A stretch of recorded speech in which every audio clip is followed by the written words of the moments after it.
और इस संवेदनशील मुद्दे पर चलिए मेहमानों से आपको रूबरू करा देते हैं। चिराग सेठी, प्रवक्ता आम आदमी पार्टी, हमारे साथ हैं। चिराग जी, बहुत स्वागत आपका। शुभेंदु शेखर अवस्थी जी हैं, प्रवक्ता भारतीय जनता पार्टी से। शुभेंदु जी, आपका बहुत स्वागत है। डॉक्टर अनिल सिंह, प्रवक्ता कांग्रेस।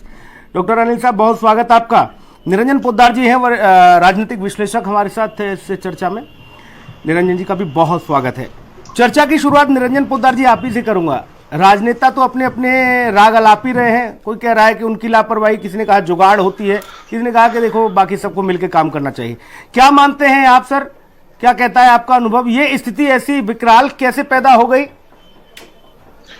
देखिए सुनील जी, निश्चित रूप से जो सरकारों को करना चाहिए वो सरकारें यहाँ पे कर नहीं रही है। और एक केवल और केवल जब भी समस्या उत्पन्न होती है, आप ये मान के चलिए हमारे यहाँ जो बात प्रदूषण की अगर मैं करूं सुनील जी, तो प्रदूषण हर साल, ये कोई पहले साल की समस्या नहीं है, ये हर साल प्रदूषण इस समय पे आप ये मान के चलिए इन दिनों के अंदर जनता इस चीज को फेस कर रही है। लेकिन क्या होता है कि जो सरकारें हैं वो केवल लीपापोती या कुछ करते हुए दिखना चाहती हैं, करना नहीं चाहती, करते हुए दिखना चाहती है। उदाहरण के तौर पे मैं आपको एक छोटी सी बात बताना चाहता हूं। जैसे ग्रेप 1, ग्रेप 2, ग्रेप 3, ग्रेप 4 इन्होंने लागू कर दिया, लेकिन उन ग्रेप्स के अंदर इन्होंने क्या किया?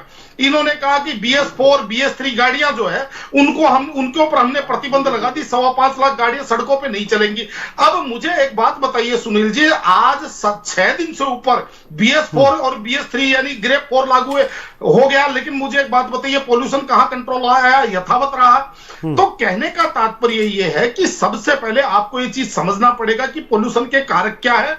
और मेरा यह मानना है कि पोल्यूशन के कारक, जब तक आप पोल्यूशन आप इस समस्या से आप निजात नहीं पा सकते, तब जब तक आप पॉपुलेशन के हिसाब से व्यवस्थाओं को सुचारू रूप से आगे नहीं बढ़ाएंगे। आज दिल्ली के अंदर आप देखेंगे कि सुनील जी इतना ट्रैफिक जाम, कहीं पे भी आप निकल जाइए। मैं भी अभी निकल करके आया हूं, आप ये मान के चलिए कि 10 किलोमीटर चलने में 1.5 घंटे। और जो जाम में गाड़ियां ज्यादा प्रदूषण, ज्यादा कार्बन छोड़ती है। अब सरकारों ने क्या कर रखा है? सरकारों ने केवल ये कर दिया या OD1 की घोषणा कर दी कि यानी कि जनता को ये लगे कि हम इसमें कुछ कर रहे हैं, जबकि यहां पे जिस तरीके से सड़कों का निर्माण होना चाहिए, जिस तरीके फ्लाईओवर का निर्माण होना चाहिए, जिस तरीके से, मैं 10 सेकंड और लूंगा, जिस तरीके से हर एक जगह पे स्मॉग टावर की व्यवस्था होना चाहिए, या जिस तरीके से जो भी मतलब प्रदूषण के लिए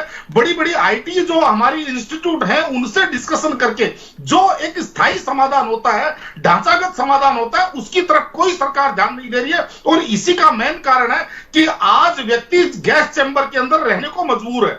जी निरंजन पोद्दार जी, आपके पास आऊंगा। लगता नहीं कि जो आरोप लग रहे हैं विपक्षी दलों की तरफ, मैं इसीलिए पहले आप पर गया था।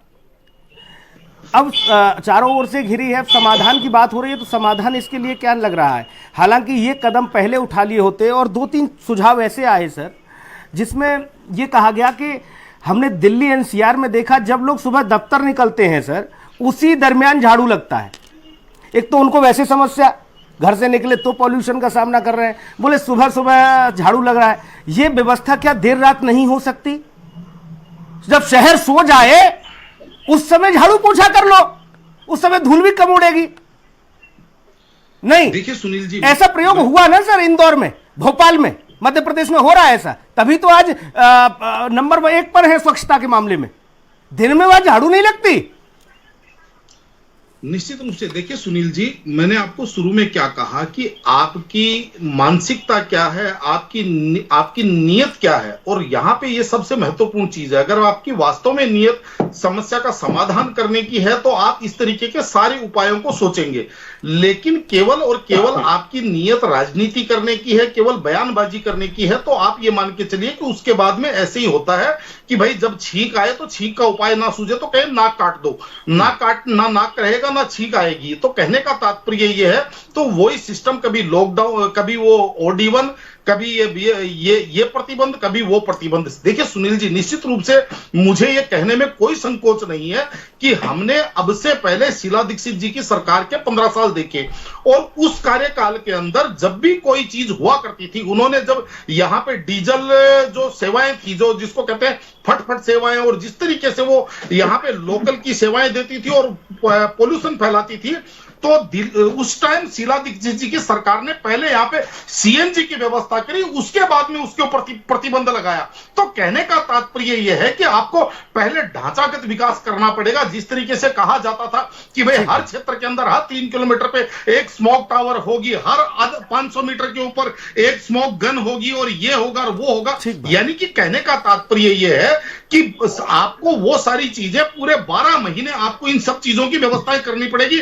आपको नवंबर दिसंबर के अंदर जाकर के केवल और केवल अब जैसे आप बात चल रही थी कृत्रिम वर्षा की, देखिए सुनील जी, आप भी यही हैं, मैं भी यही हूं। जिस तरीके से सरकार कह रही है कि 20-21 तारीख को हम यहाँ पे कृत्रिम बारिश करवाएंगे, आप देखना 20-21 तारीख तक पॉल्यूशन अपने आप प्राकृतिक रूप से ठीक हो जाएगा, क्योंकि पाकिस्तान के अंदर पश्चिम विक्षोभ बन रहा है और उसका प्रभाव कहीं ना कहीं दिल्ली तक पहुंचने की संभावना बन जाए। कम से कम दिल्ली की जनता का, देश की जनता का, प्रदेश की जनता का कुछ पैसा ही बचेगा, जब होगी नहीं। निरंजन जी की भी उम्मीद है, निरंजन पोद्दार जी की, उन्होंने कहा कम से कम ओस की बूंदें ही 4 गिर जाए तो कुछ पत्तों पर से परत कम हो। बहुत धन्यवाद चर्चा में जुड़ने के लिए। आप सभी मेहमानों का बहुत